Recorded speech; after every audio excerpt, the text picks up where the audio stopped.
TV is a powerful thing, obviously. It can educate, it can entertain, and it can turn a straight guy from Scarborough, Ontario, into one of the most loved gay characters of all time. Don't tell me not to live, just sit and punch. Will Truman from Will and Grace, a.k.a. Eric McCormack. It's been 3 days, my date with Charlie. He hasn't called. Now Ben says it's because I'm a lousy date. Ha ha ha ha, I'm laughing. Eric is a Hollywood star with a Canadian heart. Raised in Toronto, trained at the Stratford Festival. He even named his son Finnegan. That's right, Mr. Dress-Up, Finnegan. What can be more Canadian than that? Hey, Finnegan, let me have a look at that. Will and Grace ran for 8 seasons with Eric playing a gay character not defined by his sexuality, and now he's breaking new ground again. It's a show called Perception. Eric plays a crime-solving professor who also has schizophrenia. There's no one else here, is there? No, Doc. It's just you and me. We're watching the show. Eric McCormack!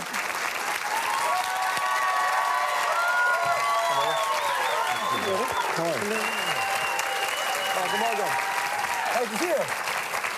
Nice to see you on your set, rather than a hockey rink or in the bottom of a well or something. I gotta tell you, I was really impressed, man, because when we lost the power in the building that day, we were like, oh, God, do you think Eric will come to the hockey rink? And they're like, of course he will. We had fun. Yeah, we had a lot of fun. Welcome back. Congrats on your show. Thank you very much. I mean, post Will and Grace, you had a couple of things, and then you get a season out of them. But to get that second season is pretty special. Yeah, and it's a character I love. This is Perception on TNT in the States and Bravo Canada here, and I love being this guy.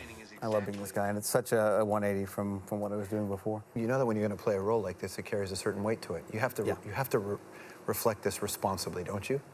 You know, 15, 13 years ago, it was, well, I have to carry the weight of the gay community on a sitcom. Yeah.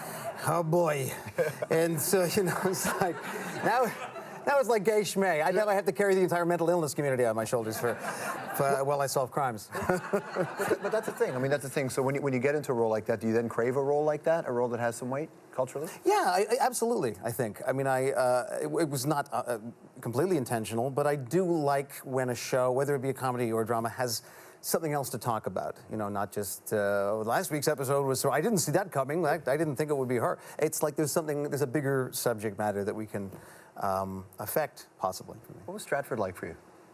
Stratford was fantastic. Hold that thought. Let's see what it was like for you. Oh God.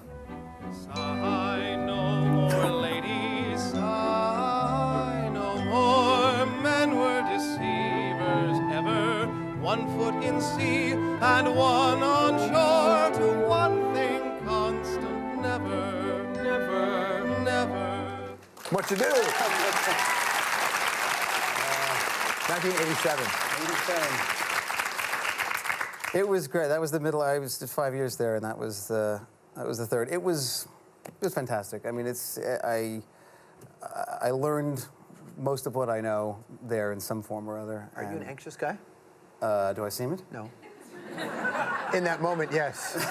How long did it take you to get your footing in television then? Well, that was 89, so I guess it was Will and Grace was 9 years later, but probably 3 years later I was in Vancouver doing a series that no one remembers.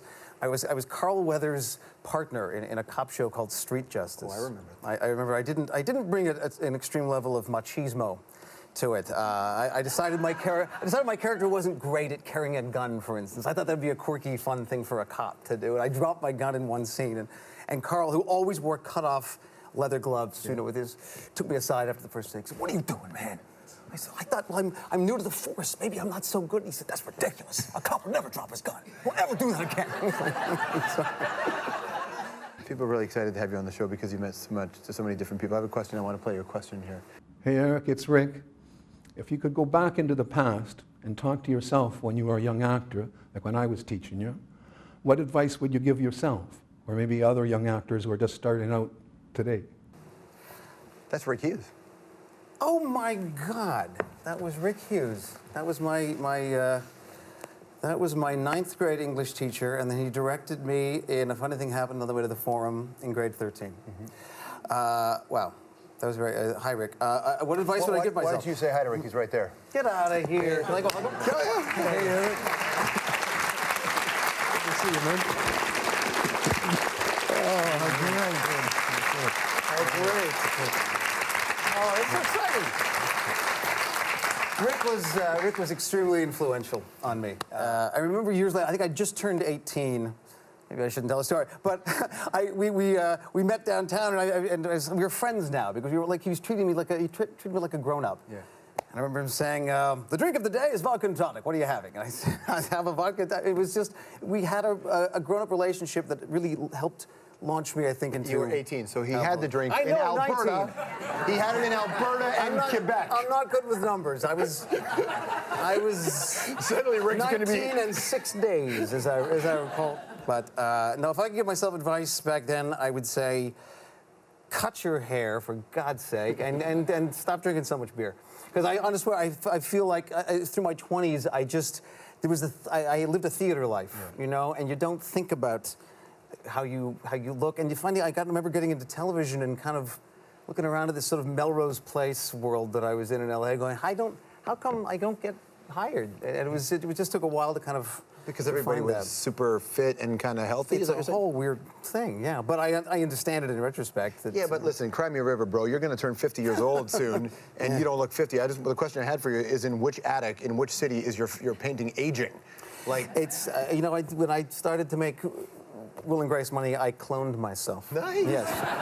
What does turning 50 mean to you? Does it mean something? It means a day of tears and drinking, probably, pretty much. I don't know. It's bizarre because, particularly in this business, you define yourself by what can I play, who am I, you know. And I mean, 20 years ago now, it's hard to believe, I played my first dad. I played a dad to the Olsen twins in a movie called Double Double Toil and Trouble. Mm-hmm. Look it up. It's really, really good. So it's weird to now go, now I have to play dads. Yeah. There's no way around it. What do you make of the Olsen twins' career?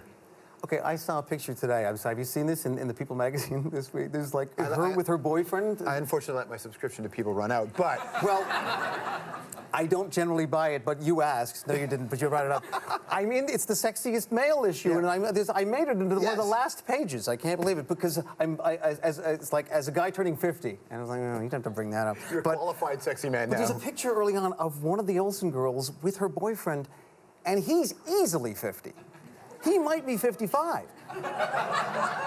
And it's they're at a basketball game, and he's leaning over and kissing her, and she has a look on her face like, holy my boyfriend's 55. I mean, look it up. It's the creepiest shot I've ever seen in People magazine. But I bet you he wasn't the only 55-year-old kissing a girl in her 20s. No, exactly right. I mean, I'm more power to him, but honestly, she does not look happy. She looks like she just woke up and said, how did this happen?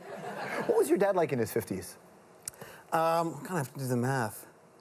You know, when my dad was in his 50s, he was an executive at Shell Oil here in Toronto, and it was around that time that I discovered that he had been an actor in his late teens, early 20s. But he didn't tell you. You found out old school, right? And he actually even went to Ryerson, and I found out in Ryerson. I mean, I said, Dad, I'm going to Ryerson, and he never told me till sort of second year. So I think in his 50s, he was 30.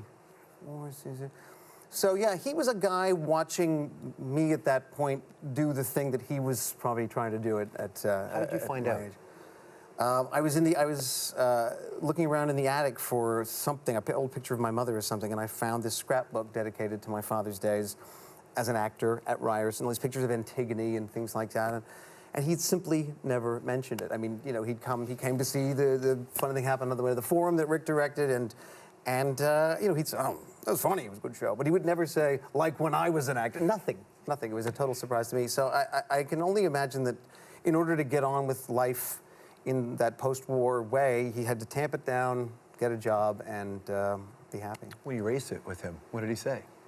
I raised it with him, and he kind of downplayed it and said, well, I wasn't as serious as you are. And we were at the Eaton Center, and we were having lunch, and we started to go. I said, Dad, you want to go get an ice cream or something? And he turned around as the lunchtime at the Eaton Center was very, very busy, and he was crying.